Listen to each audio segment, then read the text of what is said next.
for your forest. And the local people are paid a substantial amount. They say, yes, money is wonderful. And then they plant a forest someplace else. And so you lose an indigenous biodiverse forest. You get another forest the same size, but you've lost an immense biodiversity.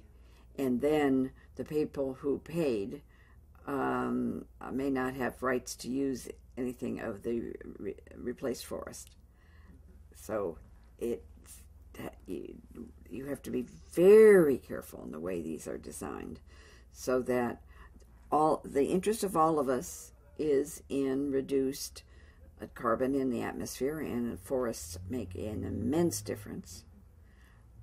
But we also have to worry about livelihoods and people's rights, and sometimes those are not paid attention to. Yeah. Well, thank you. And another one: how can local experiences of successful common forest management or successful pilot projects be scaled up? Which are the challenges? I mean, like the Usachi in Oaxaca or San Juan Nuevo, the good examples, but are few. How can they be scaled up? Which are the challenges that need to be overcome and the issues that need to be considered when you Well, we need to write textbooks that have a lot of examples of good and bad. Yeah. So that students, instead of just seeing hypothetical ways of organizing, recognize that there are a diversity. I would love to see the Usachi community case study, with their permission, made into a text. Well, one could develop a series of handbook, not single big textbook, so that one included successes and failures.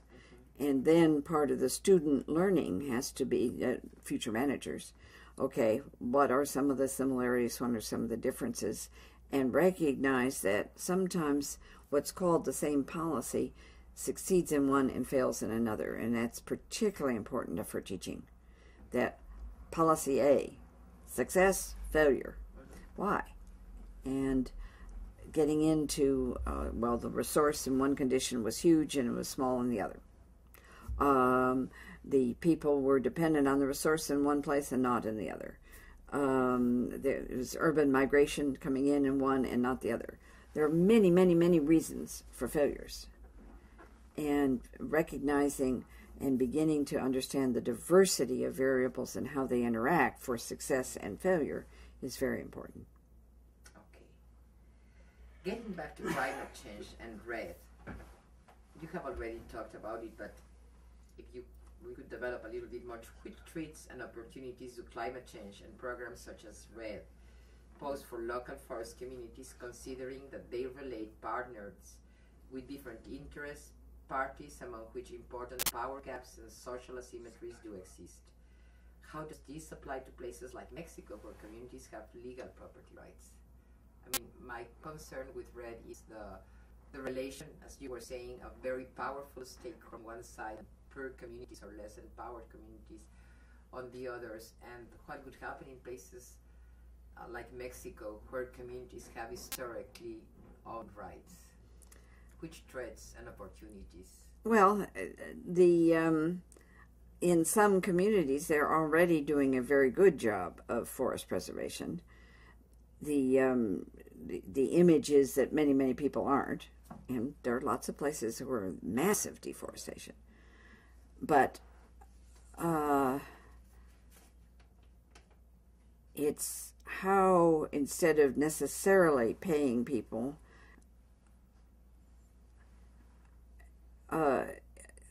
how one does the payment just makes a huge difference.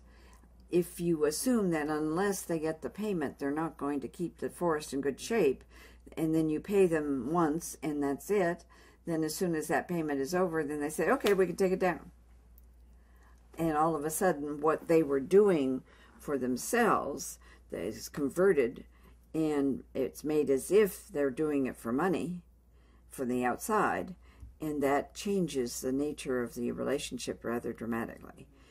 Bruno Frey has talked about the problem of crowding out. And there are times that we can bring in positive or negative incentives that crowd out all sorts of self-organized incentives. So, which are the roles of markets and private sector in the development of forest sustainability? Is there a role for markets? Of course. Which could it be? Well, it's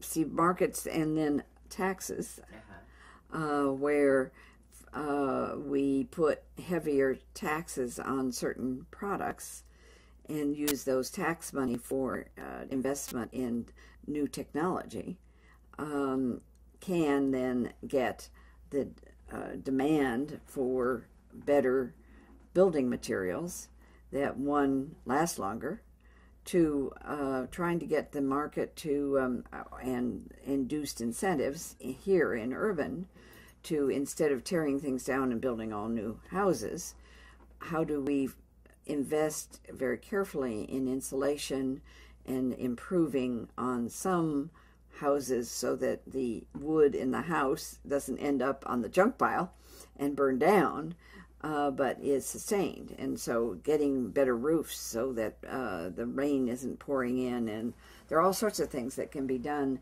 to make construction more sustainable. But again, it's not just a simple answer. Think through a variety of different things, and where are we using up resources faster than we need to, or where we don't even need to do it. Well, and which are the main lessons and themes that public policies should incorporate in order to contribute to forest sustainability from the perspective of the collective action theory or common pool resources, public goods? If we have public policies that reduce trust in each other and in the government, we can expect people to be far more disruptive of the environment and ignoring the harm on the rest of us of their action. It takes a lot of trust to take actions that you see have a long-term benefit. If you fear you're not going to be able to get the long term, why not take the benefits now? And part of the problem in many places is that local people have not had an assurance of the future. And so, given that, the only reasonable thing to do is to act now.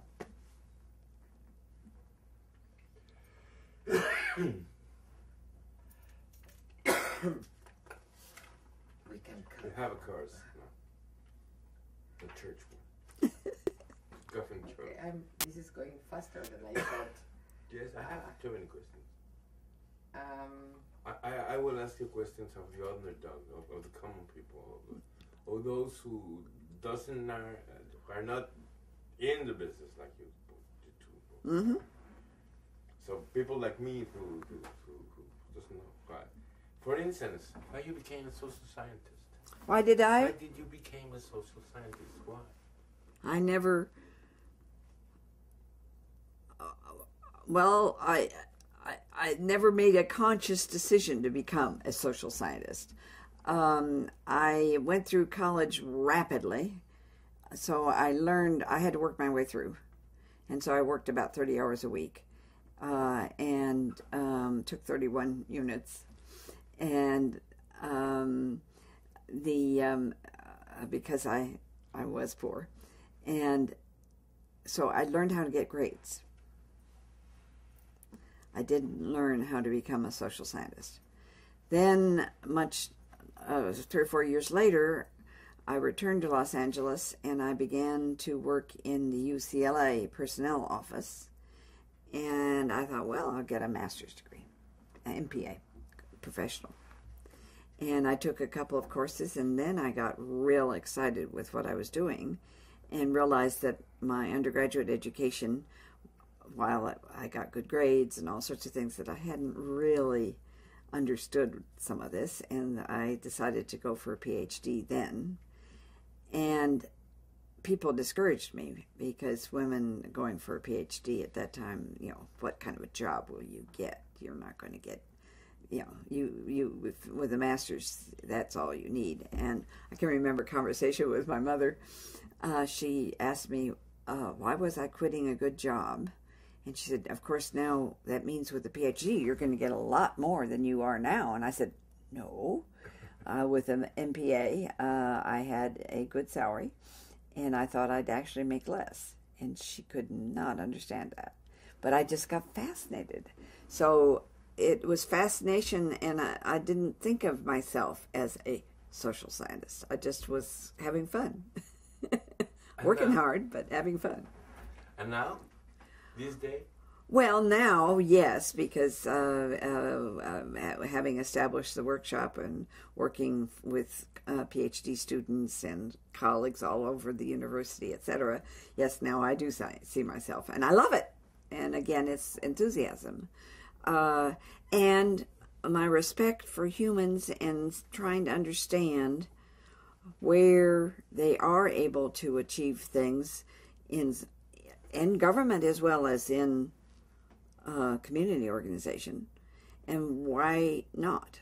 So there are lots of perverse incentives around, and that is sad, because if people can just get the incentives right in a complex way, they can do much better in the long run. Maybe not in terms of clothes and cars and fancy houses and all the rest, but much better in terms of having a good life and sustaining us for the long run.